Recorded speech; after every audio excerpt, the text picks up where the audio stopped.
पहले हमने chapter start ही करा कि मैग्नेटिक फ्लक्स क्या होता है। Flux is B dot A और it was B A cos theta. Theta is the angle between magnetic field and area, magnetic field and area. और मैंने बताया था मैग्नेटिक फ्लक्स को चेंज करने के 3 तरीके हैं। एक है मैग्नेटिक फील्ड चेंज करो तो दूसरा है एरिया चेंज करो, तीसरा है थीटा चेंज करो। वेट कर लो, कोई नहीं। तीसरा क्या है, आप थीटा चेंज कर लो। तो 3 तरीके थे, magnetic field, area and theta. Theta is the angle between magnetic field and. Theta कैसे चेंज होता है, जब मैं किसी लूप को किसी मैग्नेटिक फील्ड में रोटेट कराऊं तो थीटा क्या होगा, चेंज होगा। इसका रीजन बताया था मैंने, ठीक है। उसके बाद जो ईएमएफ इंड्यूस होगा वो क्या है, डी फाइव बाय, है ना, D five by D T. अब क्या हो गया भाई, लेट कैसे आ रहे हो? बोल गए थे क्लास है आज, ठीक है। E is equal to D five by D T, है ना। उसके बाद मैं तुम्हें क्वेश्चन कराए थे, इसके ऊपर बहुत आसान आसान से। पहले फ्लक्स निकाल लो, उसको डिफरेंशिएट कर लो, कुछ भी पूछे आराम से निकल जाएगा। अब अगर तुम्हारा ईएमएफ निकल गया, क्या करंट निकाल सकते हो लूप से? अगर रेजिस्टेंस दे रखी तो निकाल सकते हो। कैसे? V is equal to I R और I is equal to V by R. EMF तुम्हें पता है, R निकाल लो। इस टाइप के क्वेश्चन हमने प्रैक्टिस कर लिए, कोई दिक्कत कोई परेशानी? उसके बाद हमने पढ़ा लेंस लॉ। क्या पढ़ा? लेंस लॉ दे रहा था जो ईएमएफ है ना, जो तुम्हारी बैटरी है वो कैसे बनेगी, ऐसी बनेगी या फिर ऐसी बनेगी। लेंस लॉ डायरेक्शन देता है ईएमएफ की। तो लेंस लॉ क्या था? लेंस लॉ सिंपल सा मैंने बताया था कि अगर मैग्नेटिक फील्ड, अगर उसका फ्लक्स बढ़ रहा है तो उसको घटाने की कोशिश कर रहा है, घट रहा है तो बढ़ाने की कोशिश करेगा। इसमें मैंने एग्जांपल भी दिया था तुम्हें। अच्छा, एक और चीज मैंने बताई थी, मान लो किसी लूप में मुझे डिसाइड करना है कि कौन सा नॉर्थ पोल होगा, कौन सा साउथ पोल होगा, तो तुम्हें क्या करना है, गेट बंद कर देना। तुम करंट के डायरेक्शन में हाथ घुमा दो, जिधर की साइड तुम्हारा थंब पॉइंट करेगा वो नॉर्थ पोल होगा, उसका अपोजिट साइड साउथ पोल होगा। हाँ, और साथ में मैंने ये भी बताया था कि मान लो ये नॉर्थ पोल है, ये साउथ पोल है और ये लूप है, इस लूप में कुछ फ्लो नहीं हो रहा, बट अगर मैग्नेट को इधर की साइड मूव कराऊंगा तो उसके थ्रू मैग्नेटिक फील्ड लाइंस बढ़ेगी, मतलब मैग्नेटिक फ्लक्स चेंज होगा। मैग्नेटिक फ्लक्स चेंज होगा तो इसमें क्या फ्लो होना चालू हो जाएगा, करंट। क्यों करंट क्यों फ्लो होना चालू हो जाएगा? क्योंकि इसमें ईएमएफ इंड्यूस हो जाएगा, ठीक है। अब वो कैसे डिसाइड करूंगा कि बैटरी कैसे बनेगी इसमें? वो डिसाइड ऐसे होता है कि अगर नॉर्थ पोल आ रहा है पास तो इसको पास नहीं आने देगा, क्या करेगा, रिपेल करेगा। तो यहाँ क्या बन जाएगा, साउथ पोल। इसके अपोजिट क्या बन जाएगा, नॉर्थ पोल। और अगर दूर जा रहा है तो क्या बनाएगा, ये साउथ पोल, ठीक है। लेंस लॉ में सब बता दिया था मैंने। उसके बाद मैंने कराया था सेल्फ इंडक्शन। हाँ, उसके बाद क्या कराया था मैंने, उसके बाद क्या कराया था मैंने, self induction. Self induction like कि मान लो किसी लूप में, जैसे सेल्फ इंडक्शन कैसे होता है, जैसे तुमने मान लो किसी लूप में करंट फ्लो कराना चालू करो, तुमने स्विच ऑन करा तो एकदम से नहीं होता, उसमें करंट की वैल्यू मैक्सिमम हो जाती है। उसमें क्या होगा, धीरे धीरे करके करंट बढ़ता है। जब तुम बंद भी करते हो तो धीरे धीरे करके करंट क्या करता है, डिक्रीज करता है। तो ध्यान रखो, मान लो एक लूप है, लूप में करंट फ्लो हो रहा है, अगर उस करंट की वैल्यू बढ़ेगी या घटेगी तो उससे क्या होगा, उसके थ्रू जो लिंक्ड मैग्नेटिक फील्ड होगा वो क्या होगा, इंक्रीज होगा या फिर डिक्रीज होगा। तो मैंने एग्जांपल भी दिया था यार, ये कौन रख देता है यहाँ पे। जैसे मैं तुम्हें एग्जांपल दिया था कि मान लो ये लूप है, इस लूप में करंट फ्लो हो रहा है आई। कितना करंट फ्लो हो रहा है, आई। इसके सेंटर पे कितनी मैग्नेटिक फील्ड होगी, म्यू नॉट आई बाय 2r, है ना। अगर तुम्हें यहां से दिख रहा है कि जो मैग्नेटिक फील्ड है वो किसके प्रोपोर्शनल है, आई के। किसके प्रोपोर्शनल है, आई के। अब फ्लक्स किससे प्रोपोर्शनल होता है, मैग्नेटिक फील्ड के। तो मैं इससे इनवर्सली मैं बोल सकता हूँ कि flux is directly proportional to आई।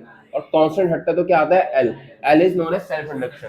इसके आई में चेंज करूंगा तो इसके बी में, मैग्नेटिक फील्ड में चेंज होगा, और मैग्नेटिक फील्ड में चेंज होगा तो किसमें चेंज आएगा, फ्लक्स में। और जब जब फ्लक्स में चेंज आएगा तब तब क्या इंड्यूस होता है, ईएमएफ। तो ये कौन सा ईएमएफ है, किस वजह से इंड्यूस हुआ है, क्योंकि खुद के करंट में चेंज आया है, तो it is self induction. Example भी सेल्फ इंडक्शन, म्यूचुअल इंडक्शन याद करने का, ठीक है। कोई दिक्कत कोई परेशानी? उसके बाद मैंने 3 केसेस में सेल्फ इंडक्शन करवाया था, एक कॉइल, एक एंटन कॉइल और तीसरा सोलेनॉइड, याद है? हाँ।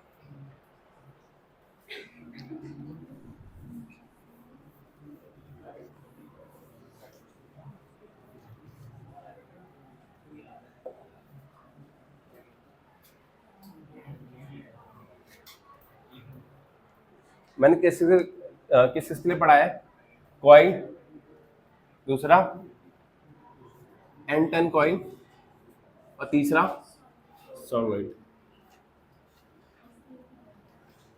है ना। कॉइल के लिए मैग्नेटिक फील्ड क्या लेते हैं, मैग्नेटिक फील्ड लेते हैं mu naught I by 2r, ठीक है।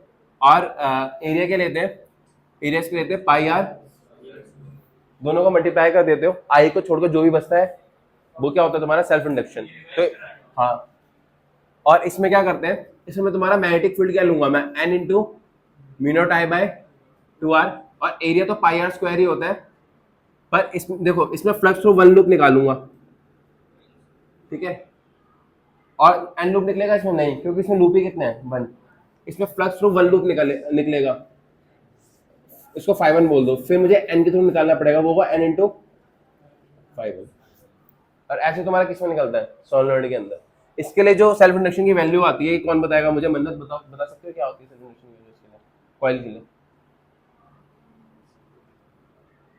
मी नॉट पाई आर बाय 2। यहां जाता हूं तो मुझे किससे मल्टीप्लाई करना पड़ता है, अगर मैं सॉलिनॉइड की बात करूं तो सॉलिनॉइड में किससे मल्टीप्लाई करना पड़ता है, एन स्क्वायर तो रहता ही रहता है, उसके अलावा R by mu naught pi R by 2। कोई दिक्कत, कोई परेशानी? हाँ हाँ, 2n²। या तो एक काम करो, यहाँ पर 2 कर दो।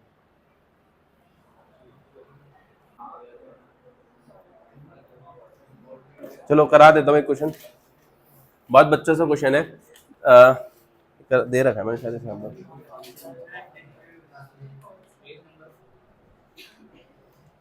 यार एमटीजी नहीं है तुम लोगों के पास, तुम्हें दे रखा है the self induction of a solenoid of 600 turn is 108 milli henry. करा रखा है वैसे मैंने पहले। हाँ अच्छा, सेल्फ इंडक्शन की यूनिट क्या होती है, हेनरी। अच्छा एक और चीज पूछ रहे हो तुम लोगों से मैं यहाँ पर, तुम्हें ये पता चल गया जो ईएमएफ इंड्यूस होगा, फ्लक्स जो होगा वो L इंटू आई होगा। ये क्या होता है, D five by L constant है, बाहर आएगा क्या होगा, एल डी आई बाई, अगर D I by D T वैसे ई के बीच में ग्राफ बनाऊं, ई को मैं वाई पे रख दूं और इसको एक्स पे रख दूं, तो कैसा ग्राफ बनेगा, बहुत बढ़िया, क्या बात है। स्लोप क्या होगा ये भी बता दो, और किसके बराबर होगा, एल के।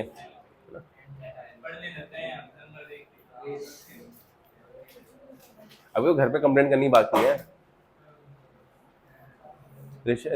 भव्य के पापा से तो मैं खुद जाके मिलूंगा, कुशाक के भी खुद मिलूंगा, कार्तिक भी खुद मिलूंगा। हाँ। दुकान पे आ जाऊंगा तुम्हारे।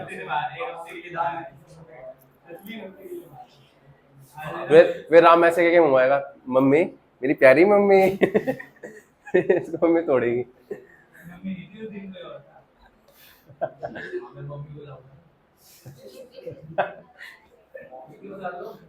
हाँ बता दो।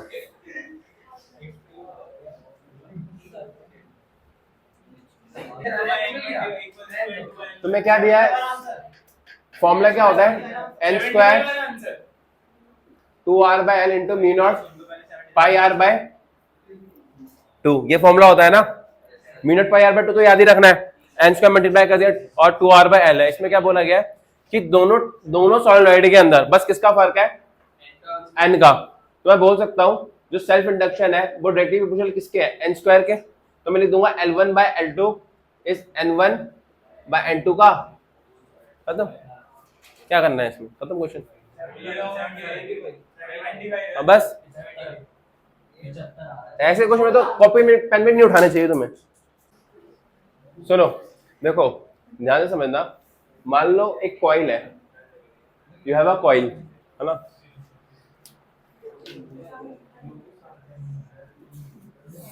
हाँ अच्छा, ठंडा लग रही है,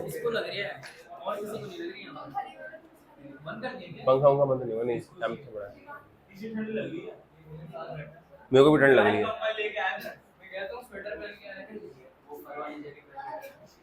और कुछ भी बता दो। देखो आराम से समझना,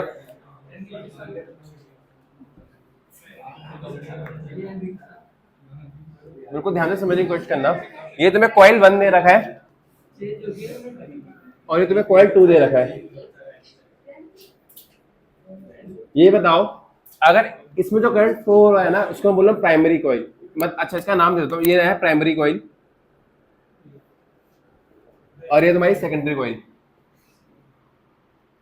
सर ये तो अंदर वाला होता है ना, ये बाहर का होता है फिर अंदर का होता है। ये अंदर का होता है, ये वाली साइड बाहर की होती है। तो ये अंदर बाहर होती है। हाँ आप समझना ध्यान से, अगर अगर मैं मैग्नेटिक फील्ड की डायरेक्शन निकाल दूं कैसे निकालूंगा? करंट की डायरेक्शन में हाथ रखूंगा, इधर की साइड आगे हुआ है, तुम लोग तो समझदार हो गए। हाँ तो ऐसा सही तो निकाल इधर आगे नहीं होती, पहले होती।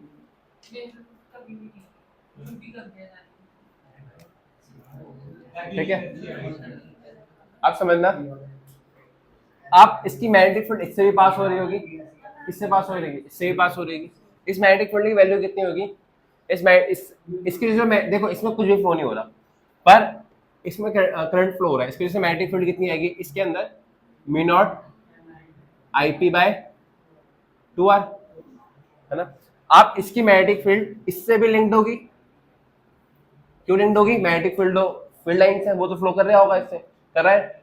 आप एक बार बताओ, अगर ये आईपी की वैल्यू इंक्रीज करे या डिक्रीज करे?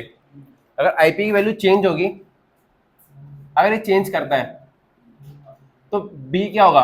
Magnetic field through primary coil, ये क्या होगा? ये भी चेंज करेगा। अगर ये चेंज करेगा तो ये फील्ड लाइन किससे लिंक्ड थी? ये प्राइमरी कॉइल से भी लिंक्ड है और सेकेंडरी कॉइल से भी लिंक्ड है, ठीक है। तो फ्लक्स दोनों के थ्रू चेंज होगा, बट ये जो है ये करंट किसका है? इसके खुद का। जो इसमें जो इंडक्शन होगा वो कौन सा इंडक्शन होगा? सेल्फ। और ये मैग्नेटिक फील्ड इसकी तो नहीं थी, ये तो पड़ोसी की थी, तो इसमें जो इंडक्शन हुआ वो खुद के जैसे हुआ, पड़ोस के जैसे हुआ। तो इसमें जो इंडक्शन हुआ कौन सा है? म्यूचुअल। आया समझ? कोई दिक्कत कोई परेशानी? इसमें जो इंडक्शन हुआ उसका नाम है सेल्फ, और इसमें जो इंडक्शन हुआ इसका नाम है म्यूचुअल इंडक्शन। आया समझ? बन गया भाई, आया समझ? आप समझो, इसके थ्रू जो फ्लक्स आया उसको लिखूंगा मैं L इंटू आईपी, पर इसके थ्रू जो फ्लक्स आया है ना, फ्लक्स टू सेकेंडरी कॉइल, वो होगा M। यहाँ पर L होता है सेल्फ इंडक्शन, यहाँ पर M होता है म्यूचुअल इंडक्शन। अच्छा इसमें करंट किसका है? इसमें जो करंट आएगा वो इसका खुद का है, पड़ोसी का है? है ना। तो हम इसके थ्रू फ्लक्स निकाल लें, इसके थ्रू फ्लक्स निकाल लें, उसको आईपी से डिवाइड करें तो मुझे क्या मिल जाएगा? म्यूचुअल इंडक्शन की वैल्यू। करके देखो प्लीज। ठीक है, देखो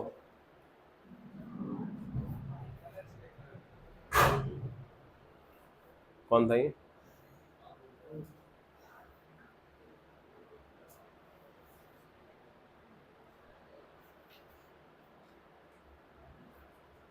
ठीक है, आईपी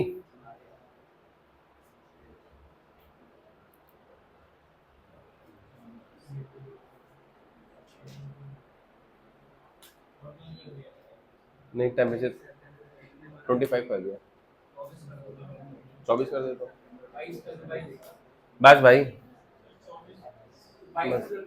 नहीं चलता, मैं 27 में चला रहा।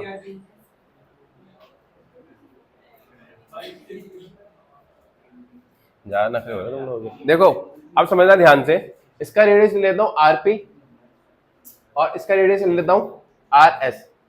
ध्यान से समझना, ये कौन सी कॉइल है? Primary coil. और ये कौन सी कॉइल है? आर एस क्या है? R S is the radius of secondary coil and RP is the radius of primary coil, ठीक है। आप समझना, अगर मैं फ्लक्स निकाल रहा हूं, फ्लक्स निकाल रहा हूं सेकेंडरी कॉइल से, तो मैं मैग्नेटिक फील्ड किसका लूंगा? वाह यार तुम तो समझदार हो भाई। एरिया किसका लूंगा? एरिया सेकेंडरी का लूंगा, ठीक है। क्या कह रहा है ये?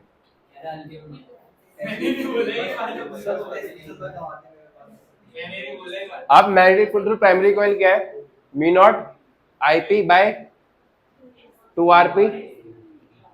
अच्छा देखो एंगल कितना बन रहा होगा मैग्नेटिक फील्ड और एरिया के बीच में? एरिया का एरिया वेक्टर ऐसे होगा, मैग्नेटिक फील्ड भी ऐसे ही है, तो mu naught I P 2 R P into A S pi into R S square cos 0 mu naught pi R S square by 2 R P बच गया और आई पी साइड में आ गया। ये फ्लक्स तो सेकेंडरी कॉइल था, इसके आईपी के जो भी लिखा होगा वो क्या होगा, म्यूचुअल इंडक्शन। तो एम की वैल्यू क्या आ गई यहाँ पर, mu naught pi R S square by 2 R P. कौन सा एंगल, कॉइल के बीच में, मैग्नेटिक फील्ड और ए के बीच में 0 एंगल है। ये चीज समझ आई। अच्छा एक बात बताओ, अगर मैं graph phi S versus IP के बीच में बनाऊं, अगर मैं graph phi S versus IP के बीच में बनाऊं तो कैसा बनेगा, पासिंग थ्रू स्लोप क्या होगा, एम। ठीक है, आसान है। चलो आसान मैंने करा दी, मुश्किल तुम्हें दे देता हूं। ठीक है,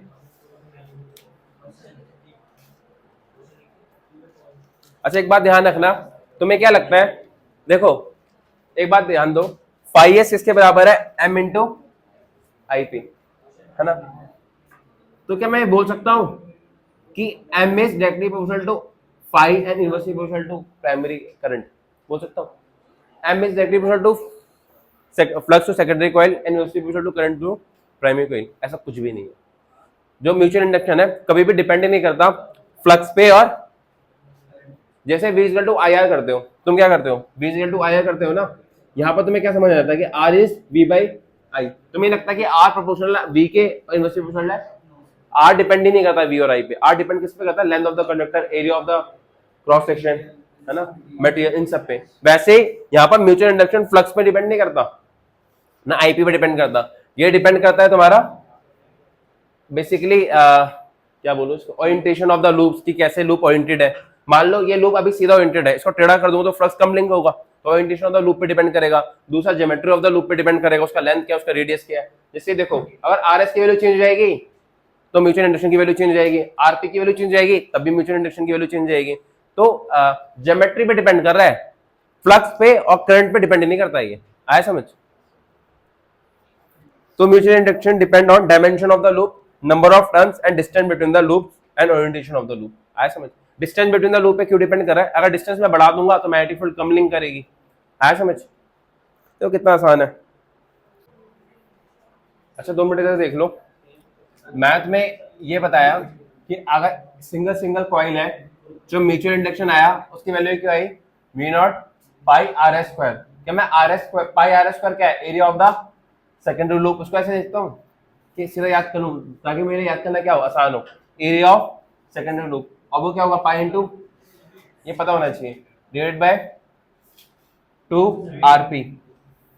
ये याद कर लो। अगर 2 कॉइल है, सिर्फ सिंगल टर्न की कॉइल है, तो म्यूचुअल इंडक्शन की वैल्यू क्या होती है, mu not into area of secondary loop divided by 2 into radius of primary coil. आया समझ। फॉर्मूला याद हुआ क्या है, ऊपर रखना है सेकेंडरी, नीचे रखना है प्राइमरी। ऊपर रखना है सेकेंडरी में क्या रखोगे, एरिया रेडियस, एरिया, और नीचे क्या रखोगे, रेडियस।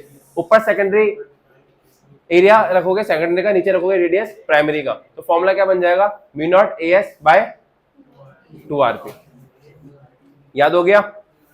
ये किसके लिए है, सिर्फ कॉइल्स के लिए जो सिंगल टर्न की है।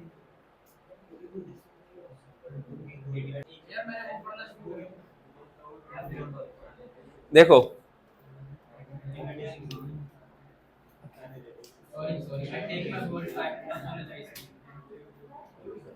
देखो इस बार ना तुम्हें सॉलिनॉइड दे रखा है, जो भाग वाला सॉलिनॉइड है ना, इसको मैं बोल रहा हूँ प्राइमरी सॉलिनॉइड। क्या बोल रहा हूँ, इस प्राइमरी सॉलिनॉइड में बहुत सारी चीजें होंगी। क्या क्या होगा, एक इसका रेडियस होगा जिसको मैं बोलूंगा आरपी, एक इसकी लेंथ होगी जिसको बोलूंगा मैं एलपी, है ना। इसके बाद इसमें एक नंबर ऑफ टर्न्स होगी जिसको बोलूंगा मैं एनपी, और एक होगा स्मॉल एनपी जो कि होगा number of turns of primary coil divided by. आया समझ। अब इसके अंदर क्या करा मैंने, स्मॉल एन की है number of turns per unit length. क्या कर रहे हो एसी का रिमोट वहां कैसे, आपकी भी तो पड़ा है हां वो तो बब्बी का खुद ही बैठ गया इसके ऊपर फिर कर दिया कुछ बोलने ना ये फोन से हो जाता है। हां करूं और ऐसे ही होगा। मैं महंगे फोन में और एंट्री वहां से एमसी नीचे गिरा दो। बंद कर दिया आपने ऑन भी हो जाएगा अभी कर रहे 2 मिनट ना सुना कर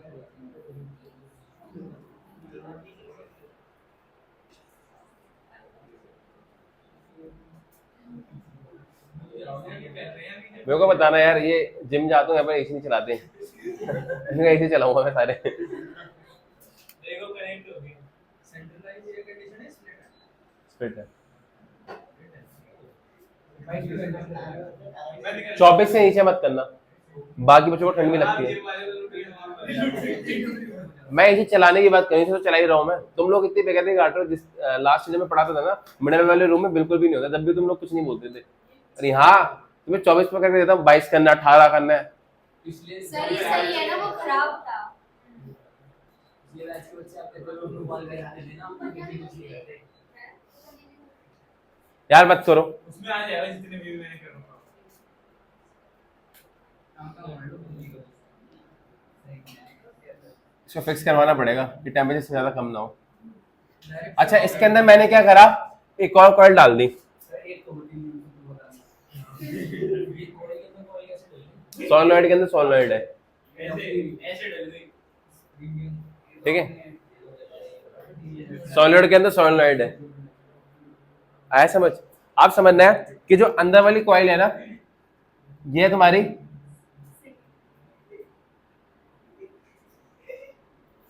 फिर कहते हैं मारो मत, सेकेंडरी कॉइल।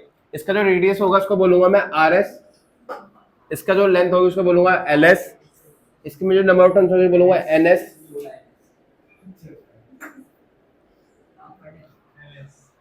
ठीक है। अब एक बात बताओ, अगर इसमें करंट फ्लो होगा, प्राइमरी कॉइल में करंट फ्लो होगा क्या,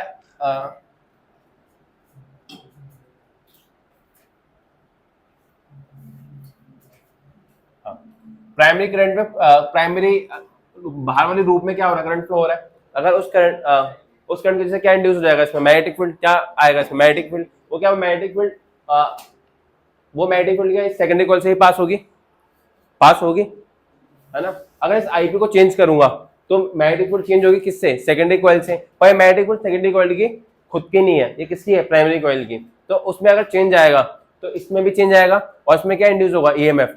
पर ये किस वजह से हुआ है, खुद की करंट की वजह से, पड़ोसी करंट की वजह से। तो उसमें जो इंड्यूस हुआ वो म्यूचुअल इंडक्शन है, सेल्फ इंडक्शन है।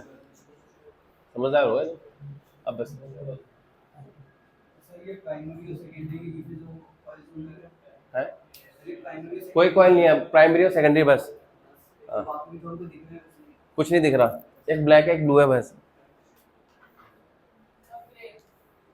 हाँ, अब देखो मैग्नेटिक फील्ड किसकी वजह से निकालूंगा मैं, मैग्नेटिक फील्ड किस लूप की वजह से निकालूंगा मैं, प्राइमरी की वजह से।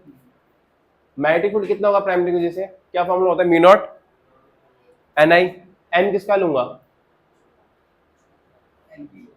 एनपी इंटू, क्या मैं एनपी को ऐसे लिख सकता हूँ, एनपी बाय एलपी। अभी मैग्नेटिक फील्ड किससे लिंक्ड होगा, इसके लूप से।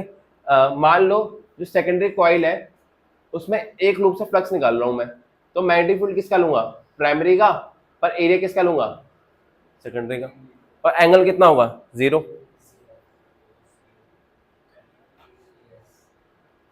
ठीक है।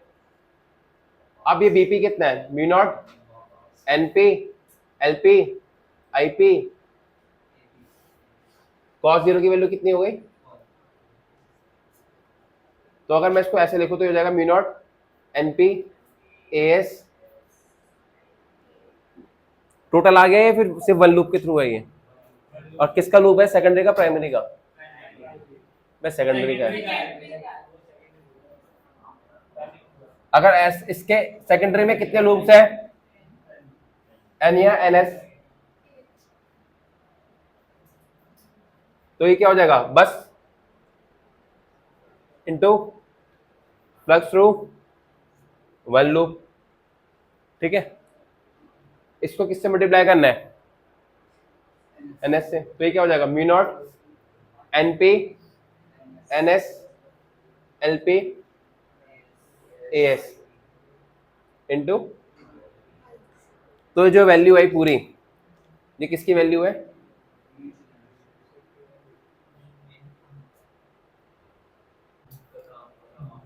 ये टॉपिक जेन्युइनली बता रहा हूँ सच में, टू बी ऑनेस्ट, कि ये टॉपिक बहुत सिंप्लीफाई फॉर्म में पढ़ा रहा हूँ। जब मैंने भी पढ़ा था ना तो स्टार्ट में टफ ही लगता है ये, तुम्हें तो बहुत सिंप्लीफाई फॉर्म में समझा दिया गया, पर मैंने भी पढ़ा था तो मेरी भी हालत खराब हो गई स्टार्टिंग में पढ़ने में, क्योंकि एकदम से सारी चीजें आ जाती है, बड़े बड़े टर्म्स आ जाते हैं। अच्छा एक बार बताओ, इसमें करंट चेंज हो रहा है तो प्राइमरी कॉइल में सेल्फ इंडक्शन हो रहा है म्यूचुअल इंडक्शन, पर नीचे वाले में क्या हो रहा है, तो सेल्फ इंडक्शन म्यूचुअल इंडक्शन एक साथ भी हो सकता है, हाँ एक साथ ही होगा। अब देखो रब करूं,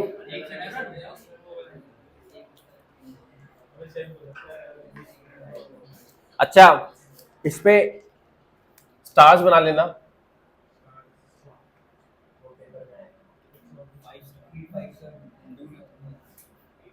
पेपर में आया है बहुत बार, हाँ डेरिवेशन, पांच रब कर दिया, मैं लिख रहा हूँ यहाँ पे और रब चले जा रहे हैं। मैं तो फॉर्मूला लिखवाने वाला था ना। ये यहाँ रब करे थे, मैंने रब मत करो, आप बोल।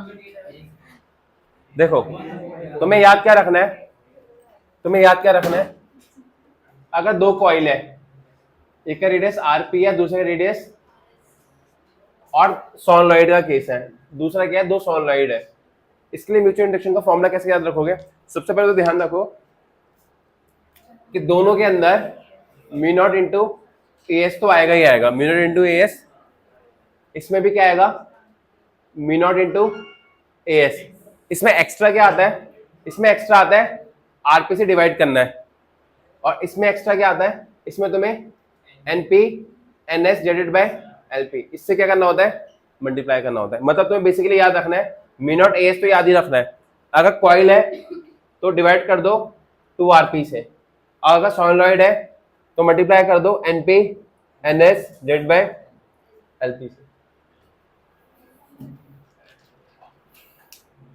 क्वेश्चन करा दूं, पेज नंबर 68,